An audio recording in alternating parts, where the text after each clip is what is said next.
நம்ம சென்னையில் மொத்தம் எத்தனை ரயில் நிலையங்கள் இருக்குது தெரியுமா?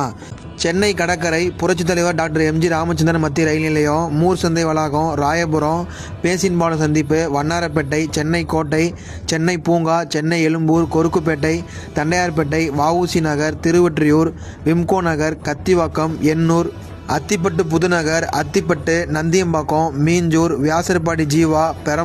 பெரம்பூர் பயணியர் ஊர்தி பட்டறை, பெரம்பூர் உந்துப்பொறி பட்டறை, வில்லிவாக்கம், கொரட்டூர், பட்டரவாக்கம், அம்பத்தூர், திருமுல்லைவாயல், அண்ணனூர், ஆவடி, இந்து கல்லூரி, பட்டாபிராம் மிலிட்ரி சைடிங், பட்டாபிராம் கிழக்கு டிப்போ, நெமிலிச்சேரி, திருநின்றவூர், சேத்துப்பட்டு, நுங்கம்பாக்கம், கோடம்பாக்கம், மாம்பலம், சைதாப்பேட்டை, கிண்டி, பரங்கிமலை, பழவந்தாங்கல், மீனம்பாக்கம், திரிசூலம், பல்லாவரம், குரோம்பேட்டை, தாம்பரம் சானிட்டோரியம், தாம்பரம், பெருங்களத்தூர், வண்டலூர், கிளாம்பாக்கம், பூங்கா நகர், சிந்தாரிப்பேட்டை, சேப்பாக்கம், திருவல்லிக்கேணி, கலங்கரை விளக்கம், முண்டக கன்னியம்மன் கோவில், திருமயிலை, மந்தைவேலி, பசுமை வெளிச்சாலை, கோட்டூர்புரம், கஸ்தூரிபாய் நகர், இந்திரா நகர், திருவான்மையூர், தரமணி, பெருங்குடி, வேளச்சேரி, புழுதிவாக்கம், ஆதம்பாக்கம், இதெல்லாமே நம்ம சென்னையில் உள்ள ரயில் நிலையங்கள் தான்.